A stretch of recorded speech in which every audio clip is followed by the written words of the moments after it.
Kinulong po ni nanay si Scarlett sa bodega. Ha? Anak? Anak? Walang iya talaga yung tita mo. Anak, sorry kung ngayon na ako nagpakita.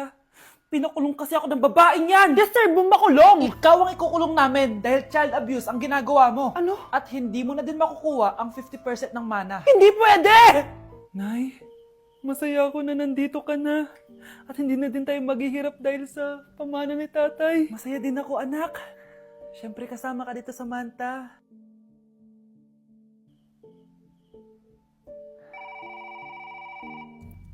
Ano ba? Bakit tawag ka ng tawag, ha? Oo, wala silang kaalam-alam. Sige na, baka mahuli pa tayo.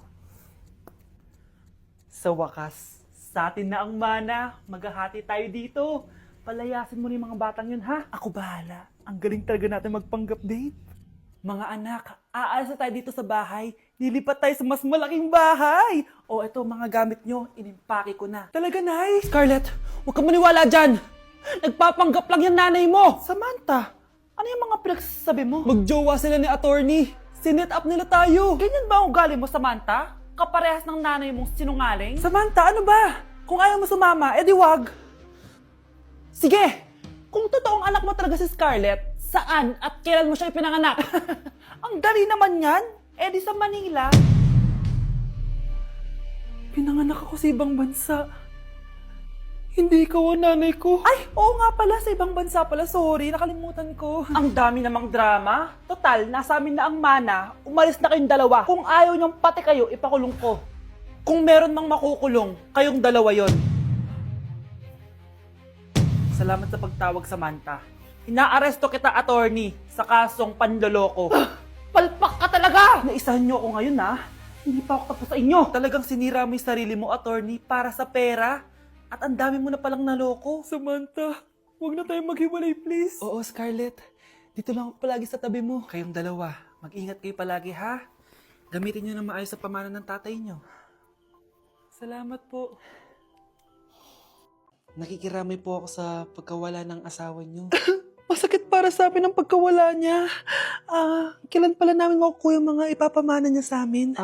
Ipaprocess pa po namin yun, ma'am. I-update na lang po namin kayo. Sige po, attorney. Sakit ng pagkawala niya.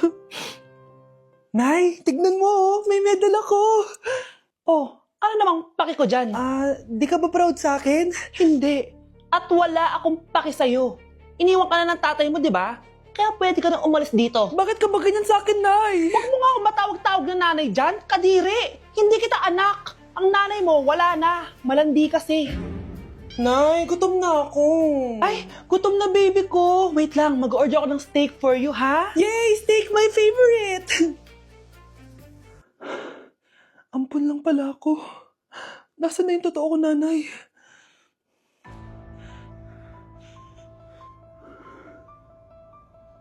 Tulog sila.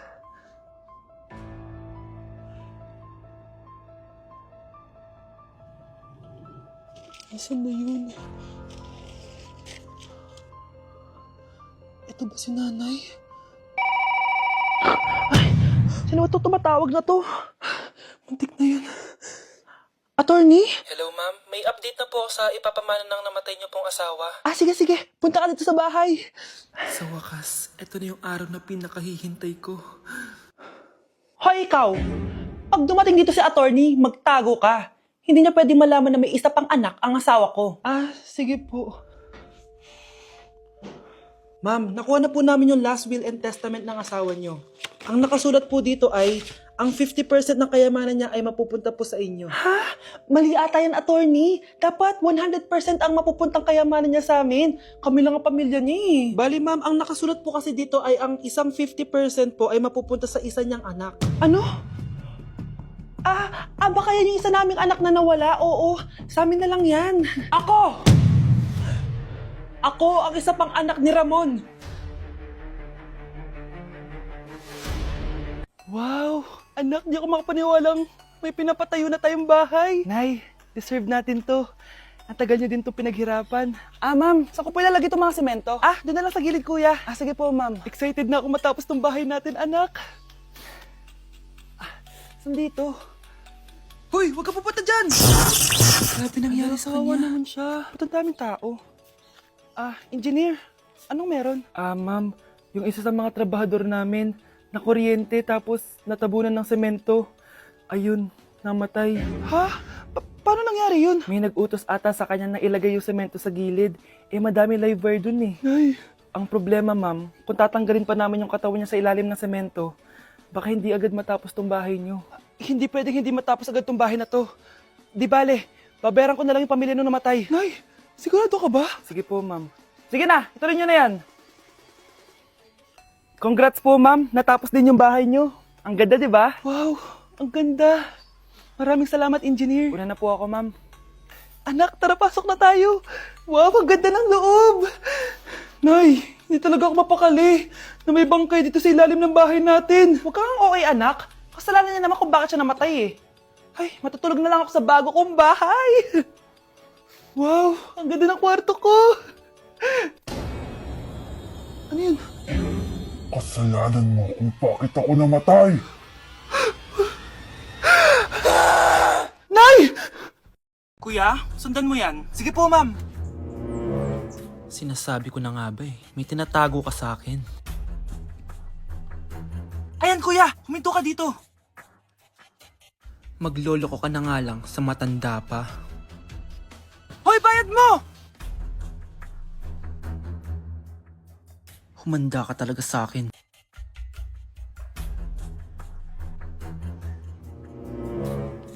Ang sweet niyo naman, may paregalo ka pa ha? Ano yun?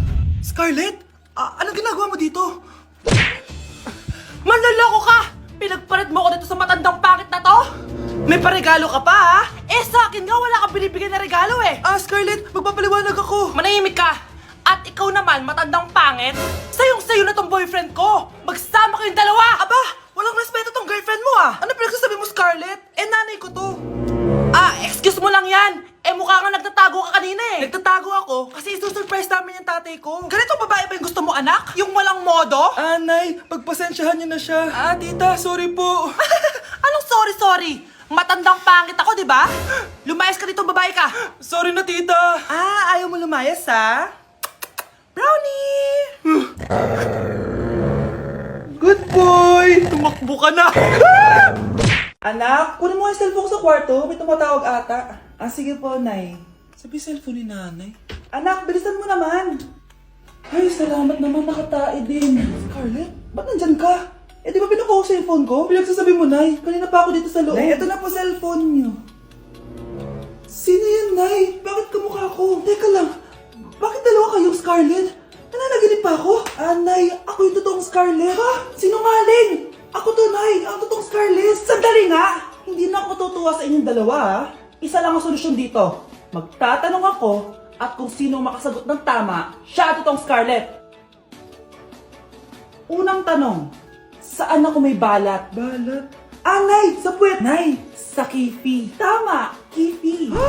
Totoo ba, Nay? O, diba, alam ko. Susunod na tanong. Ano ang timbang ko? Mukha kang 100 kilos, Nay. 75 kilos? Tama! 75 kilos! Yes! Huling tanong. Ano ang birthday ko? Birthday? Mahina pa naman ako sa ganyan. April 14, 1977? April 15, 1977. Tama! Ikaw nga ang totoong Scarlett! At ikaw, dahil talo ka, lumayas ka na dito, impostor! Ay! Sino ba kasing Scarlett na yun? Bakit kamukha ko siya? Anak, kilalang kilala mo talaga ako, no? Siyempre naman, Nay. Anak mo ko eh. Worth it lahat ng pagpaparetoke ko dahil sinira mo ang mukha ko noon. Ngayong napaniwala na kita, gaganti na ako sa'yo. Okay, class. Last 5 minutes. Hirap naman nito. Be, ano sagot sa number 10? Huwag ka mong sa akin, Samantha. Mapapagalitan tayo kay ma'am. Tamot mo naman. Ayaw mo akong pakopyahin na? Bilisan nyo, class. 1 minute na lang. Ma'am, nangangopya po si Scarlett sa akin, no? Apakasinungaling mo, Samantha. May nangangopya pala dito? Bagsak ka na sa akin, Scarlett. Apakasama talaga ng ugali mo, Samantha. Nay! O anak, anyari sa'yo? Binagsak ako ng teacher ko. Naniwala kasi siya kay Samantha na nangopya daw ako. Totoo ba yun, Scarlett? Hindi, Nay. Siya talaga yung nangopya sa akin. Walang iya yan, Humanda siya sa akin. Tara, anak. A few moments later. Ma'am, bakit niyo po kami pinatawag dito? Kasi yung anak mo, sinungaling. Siya naman talaga ng opya kay Scarlett eh. Hindi po totoo yan. Para malaman natin kung sino nagsasabi ng totoo sa inyong dalawa, mag-quiz na lang kayo ulit. Patay ako nito. Humanda ka ng mapahiya, Samantha. Okay, time's up. Pass your papers. Scarlett, naka-perfect ka. Yes, talino talaga ng anak ko. Samantha, wala kang tamang sagot. Ikaw talaga ang totoong nangungopya. Nakakahiya ka, Samantha. Humanda ka sa akin sa bahay. Tara! Huwag po, Nay. Kapag pinirmahan mo to, akin na lahat ng mga kayamanan mo. Oh, pirmahan mo na. Tita, wala naman ako field trip ah. Hindi pa ba sinasabi ng teacher niyo na may field trip kayo? Anak, okay lang. Pipirmahan ko na to para makasali ka sa field trip niyo.